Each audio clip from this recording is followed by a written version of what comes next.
கன்னிராசினர்களுக்கு இந்த ஆடி மாத காலம் எப்படி இருக்க போகுது? ஜூலை 15ஆம் தேதியிலிருந்து ஆகஸ்ட் 15ஆம் தேதி வரைக்கும் ஆடி மாதம் எப்படியெல்லாம் இருக்க போகிறது, என்னவெல்லாம் கொடுக்க போகிறது என்று பார்த்தோமே ஆனால், இதுவரைக்கும் தான் வீட்டுல தானே நம்ம ராசிநாதன் உட்கார்ந்து இருந்தாரு. இப்ப அவரோட 2ஆம் வீட்டுக்கு இறங்கி வந்திருக்காரு. அந்த 2ஆம் வீடு நம்மளுடைய 11ஆம் வீடாக இருக்கிறது. அது ரொம்ப ரொம்ப முக்கியம், வரலாறு முக்கியம் அமைச்சரே. அப்போ இந்த ஆடி மாதம் கண்டிப்பாக 11ஆம் இடத்தில் ராசிநாதன் அமர்தல். எப்பயுமே சொல்றேன், ராசிநாதன் 11ஆம் இடத்துல அமர்ந்து, 10ஆம் இடத்துல அமர்ந்து, 2ஆம் இடத்துல அமர்ந்து, 1ஆம் இடத்துல அமர்தெல்லாம் மிகச்சிறந்த ராஜயோகத்தை உங்களுக்கு கொடுக்கக்கூடிய, பணத்தை வரவழைக்கக்கூடிய தன்மையிலான அமைப்பையும் கொடுக்கக்கூடியதாகத்தான் இருக்கும். லாபத்தை பன்மடங்காக்கக்கூடிய தன்மை. இப்ப ராசிநாதன் 11ஆம் இடத்தில் அமர்ந்திருக்கிறார், அதுவும் 12ஆம் அதிபதியோடு அமர்ந்திருக்கிறார். இது ரொம்ப முக்கியம், இன்ட்டு போட்டு வச்சுக்கணும்.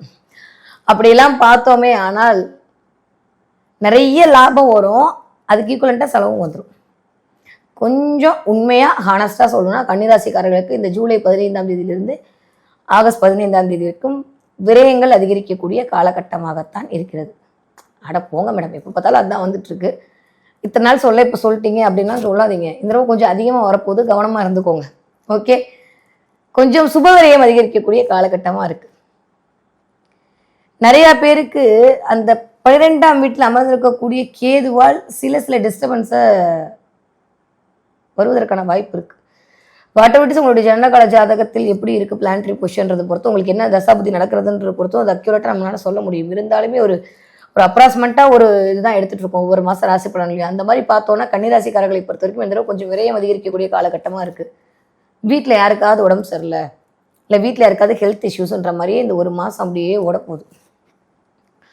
ஆனா ஜூலை 15 தேதிக்கு மேலே அது அப்படியே கொஞ்சம் நிவர்த்தி ஆகிறதுக்கான வாய்ப்பு எல்லாம் இருக்கு. இன்னும் சொல்ல போனா 28ஆம் தேதிக்கு அப்புறமே மிஸ்டர் செவ்வாய் நம்மளோட உட்கார போகிறார். செவ்வாய் தலைக்கு மேல இருந்தா என்ன ஆகும்னா ஸ்பீட் அதிகரிக்கும். ஸோ கன்னிராசிக்காரங்க, நான் யார் தெரியுமா, வேலை வந்தா நான் வெள்ளக்காரன் தெரியுமா உனக்கு அப்படின்ற மாதிரி உங்களுடைய வேலையின் மூலமாக அனைவரையும் வேலை வாங்கக்கூடிய காரணி எல்லாம் அமைய போகிறது. ஸோ கன்னிராசிக்காரர்களுக்கு இந்த தடவை என்ன ஆக போகுதுன்னா, கொஞ்சம் செலவுகள் அதிகரிக்க போகிறது, கொஞ்சம் வரவே மீறிய செலவு அதிகரிக்க போகிறது. இன்னொன்று என்னன்னா, வேலைனா வெள்ளக்காரனா நீங்க இறங்க போகிறீங்க, விடிய விடிய வேலை பார்க்க போறீங்க. வேலையில் ஒரு அங்கீகாரம் கிடைப்பதற்கான வாய்ப்புகளை செவ்வாய் உங்களுக்கு கொடுக்க போகிறார். அதன் மூலமா ஒரு ஸ்பீடை உங்களுக்கு இயக்க போறாங்க.